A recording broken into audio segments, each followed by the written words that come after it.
اور یہ بنیادی طور پہ یہ بل کیا ہے؟ اس بل کی 3 شقیں ہیں۔ پہلی شق یہ کہتی ہے کہ اگر آپ نے ریٹرننگ آفیسر کے سامنے بطور کینڈیڈیٹ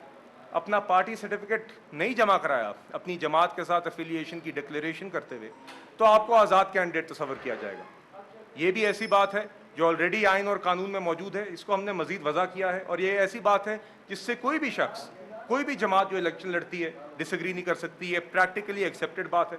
دوسری بات ہم نے ترمیم یہ کی ہے کہ کوئی بھی جماعت اگر مقررہ وقت میں اپنی ریزرو سیٹس کی لسٹ نہیں جمع کراتی، جو کہ مقررہ وقت الیکشنز ایکٹ میں بھی درج ہے، تو وہ جماعت جو کہ ریزرو سیٹس کی لسٹ نہیں جمع کرائے گی، وہ الیکشنز کے بعد ریزرو سیٹس کے کوٹے کی مستحق نہیں ہو سکتی۔ یہ پھر سے ایک ایسی بات ہے جو ہمارے نزدیک الیکشنز ایکٹ کے سیکشن 104 میں یا اس کے سب سیکشنز 104(1) اور 104(4) میں آلریڈی درج ہے، مگر ہم نے اس کے مزید وضع کیا۔ اور تیسری بات ہم نے یہ اس بل میں پروپوز کی تھی جو قومی اسمبلی نے منظور کی ہے کہ ایک آزاد کینڈیڈیٹ جب ایک آزاد کینڈیڈیٹ کی حیثیت سے الیکشن کنٹیسٹ کر لے اور جیت جائے، تو اس کے بعد جب وہ کسی جماعت کو جوائن کرنے کا فیصلہ کرتا ہے تو اس کا وہ فیصلہ irrevocable ہے، وہ ریورس نہیں ہو سکتا۔ ونس اگین یہ ایک ایسی چیز ہے جو آئین اور قانون سے سپورٹڈ ہے، موجودہ آئین اور قانون سے سپورٹڈ ہے، اور یہ ایک پریکٹیکلی ایسی چیز ہے جس سے کوئی ڈس ایگری نہیں کرتا۔ یہ تینوں شقیں جب ہم نے پارلیمنٹری افیئرز کی اسٹینڈنگ کمیٹی میں بھی پیش کی، تو جو اپوزیشن کے بھی ممبران تھے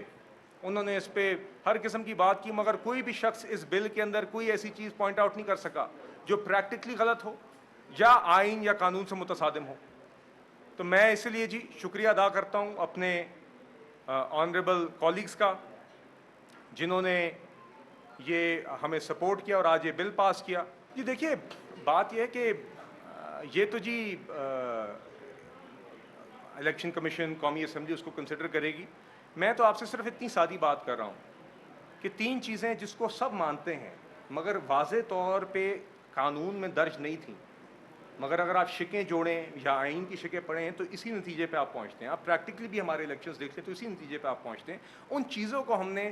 واضح طور پہ لکھ دیا ہے قانون کے اندر تاکہ وہ واضح ہوں، تاکہ اس کے بارے میں کوئی ابہام نہ ہو، آپ کو شقیں جوڑنی نہ پڑیں۔ مثال کے طور پہ جو شق ہم نے ڈالی ہے کہ اگر کوئی بھی جماعت مقررہ وقت پہ اپنی ریزرو سیٹس کی لسٹ نہیں جمع کراتی تو وہ الیکشنز کے بعد اس ریزرو سیٹ کوٹے کی مستحق نہیں ہو سکتی۔ یہ بات ہے جو جنرلی تسلیم کی جاتی تھی۔ اگر آپ الیکشنز ایکٹ کی سیکشن 1041 اور 1044 کو کھول کے دیکھیں تو آپ جوڑیں تو یہی بات نکلتی ہے۔ یہی ہمارا مطالبہ اس سنی اتحاد کونسل کی پٹیشن کے بارے میں بھی رہا ہے کہ ایک جماعت ہے جس نے پہلے لسٹیں نہیں جمع کرائی ہوئی، وہ الیکشن کے بعد کوٹے کی مستحق نہیں ہو سکتی۔ تو ہم نے اسی چیز کو بس مزید واضح کیا ہے، ایک لاجیکل بات ہے، ایک پریکٹیکل بات ہے، ہم نے اس کو صرف مزید واضح کیا تاکہ الیکشن لا اسٹرینتھن ہو، تاکہ اس میں زیادہ کلیئرٹی آئے۔